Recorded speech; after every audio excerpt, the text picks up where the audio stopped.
Welcome to the video. Today we're going to be talking about how to get shredded in 5 simple steps in 2025, and we're going to make this super simple for you so it's easy to follow, because truthfully adherence is the hard part. You usually know what to do, but adhering to it is another story. But what you can do is make it a lot easier on yourself so that you don't unnecessarily suffer by knowing the ins and outs and the how-tos. So let's jump right into it. Step number 1 is to stop trying to get shredded. The thing is that you need to set up a foundation first in order to be successful and have a more strategic plan under your belt, not just eating less or doing more cardio. Step 2 is you're going to establish your maintenance calories. This is how you will prepare your metabolism for a calorie deficit, get your body back to homeostasis so it's actually ready to respond, and also find the amount of calories that you need to eat to lose body fat without going way too deep into calorie deficit and just suffering. Because you don't want to necessarily send yourself into a massive deficit if you don't actually need to. And you also want to ensure that you're not going into too big of a deficit so that you're not losing muscle tissue. You're going to do this by tracking your macros for a minimum of 2 weeks. At the end of all of that, you're going to reflect and watch how much do you typically eat on a day-to-day basis. What are your averages looking like? And then as a result, how's your body actually responding to that? Are you maintaining? Are you gaining weight? Are you losing weight? The way that you're going to do this is weigh yourself almost daily so that you can actually see where the scale is trending. The mistake that most people make is they weigh themselves once a week and they can't see the trends quickly enough. You can have a lot of one-off weigh-ins that are affected by your menstrual cycle, things that you ate the night before, water retention, that don't necessarily make the weigh-in that accurate. So what you want to do is make sure that you're getting enough data points to be able to zoom out and look at the averages of where things are trending. Is it trending upwards? Even if you have one high weigh-in, does it come back down and then level out again? A lot of the times when you're gaining muscle and the scale is going up, it will look like an up and down overall trend. Same thing with fat loss. There will be an up and down wave, but it will be trending downwards. Step number 3 is to build routine and habits. Now, don't check out at this one because this is the most important point that, again, most people miss because they just want to skip right to the good stuff. But if you don't lay out your foundation first of having successful habits and a routine that's going to support you, you're just going to fail. You're going to shoot yourself in the foot. So you want to do the groundwork first. And this is a massive part of that. So what you want to do is establish routines and habits that will support your success in being consistent. Consistency is super important to have before committing to a more challenging process like a calorie deficit. If you've never been really consistent with tracking your food and then you're going to try and just throw yourself in a deficit and think that you're going to be really good at it, that's kind of a big ask. Tracking food and hitting your macros is definitely a skill set, so you want to build that skill set before you are trying to cut down the amount of food that you're eating. So if you are currently inconsistent with eating enough food, eating enough protein, or just tracking your food in general, this is the first thing that you want to do. Now during this time, you want to get consistent at eating maintenance calories. This is a practice and a skill set, and this will force you to build habits that will support the success of you accurately tracking your macros before you just go ahead and enter a deficit. The consistency of eating maintenance calories also signals to your body that it's healthy and that it's ready and that it's back to homeostasis where it wants to be.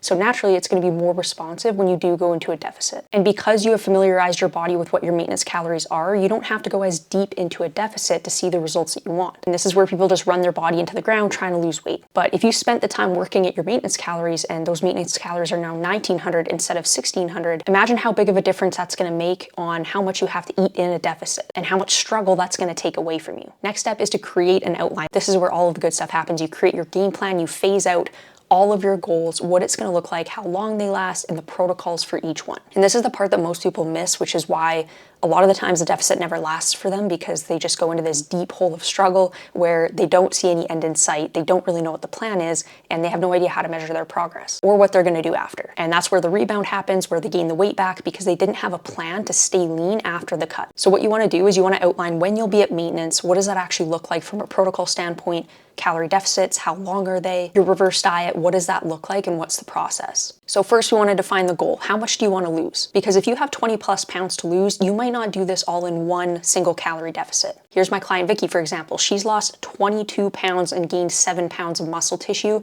in this time frame. Now she is currently in a maintenance phase where she has been able to increase her calories by about 300 while keeping the results that she earned in the cut. But we also know that we have more body fat to lose. So right now we're in a maintenance phase to get her body reaccustomed to those calories so that when we go back into a deficit, her body will respond once again. You also want to have a rough length of time for how long this deficit is going to last, because depending on how much you have to lose, that will depend on how long this is going to be, and you don't want to make it so long that you just destroy your metabolism. This will also depend on whether or not you're implementing refeeds or diet breaks, because if you do a diet break of 2 weeks, you might be able to prolong the cut a little bit longer than you would have had you not done that. You also want to specify the method that you're using, how many calories are you decreasing, and how much cardio are you adding in. I recommend starting out with a small decrease in calories, like maybe minusing 200 off of your maintenance calories. Typically that's going to come from subtracting off of your carbs and maybe a little bit of your fats, but your protein should always stay the same. The first couple weeks, you don't necessarily need to add in a bunch of formal cardio, but eventually you might want to add in 3 to 4 sessions a week where you're doing an incline walk, something to get your heart rate up and burn a little bit more calories so you can increase the deficit. But don't go all in too quickly, because if you use all of your tools all at once,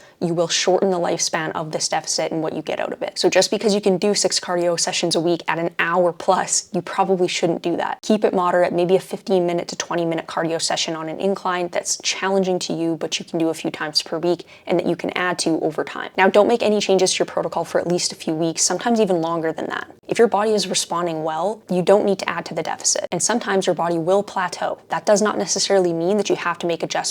Give it time, assess whether or not maybe you've been stressed, maybe it's that time of month. Those will all have an impact on the scale not moving because you're experiencing inflammation and water retention. So if you can take care of those things first and you're still plateaued, then maybe consider making changes to your protocol. And again, remember that your metabolism adapts. So if you were to just drop to 1700 calories and then you stayed there forever, your body will eventually plateau. So use your tools to keep steady progress going instead of just using them all at once and then hitting that wall. Lastly, you want to identify what's your exit plan. And this is where most people go wrong and they just end up gaining the weight back and they lose and gain that same 5 to 10 pounds every year. So this is going to be a reverse diet process where you slowly walk your calories back up and slowly decrease the amount of cardio you're doing, still focusing on your step goal. And lastly, get into the deficit using the process that I just outlined. Have weekly metrics to keep you going, things like weigh-ins, progress photos, observing the weight trends on the scale every week, taking note of how you feel. Is there a good amount of hunger present? Are you super stressed? Are you sleeping well? How's your digestion? These are things that you should be considering before you increase the deficit. I hope with all of these steps, you've realized that this doesn't have to be harder than it needs to be. And if you do the initial groundwork to lay it all out, you understand the expectations and have a much more clear plan to execute. Remember that us as humans are highly emotional. We're in our head a lot, so sometimes we can make decisions that are highly emotional rather than decisions that are based on logic. This is where having that outside guidance from a coach can be super helpful, just to have that outside perspective and make more rational decisions. So if you want to get started on your 2025 goals with the right strategies to support you in building a better result-driven lifestyle, I have 4 spots left in my one-on-one coaching program, and one of them could be yours. And don't write this opportunity off for yourself and think that's just for someone else. You're here listening to this for a reason. So give yourself the opportunity. And if that's you, either message me Transformation on Instagram and I'll reach out to see if I can help, or you can go to the link in the caption below and submit an application. I'll reach out from there. And let me know in the comments if this video was helpful so that I can create more videos like this one. Thanks for watching, and we'll see you in the next one.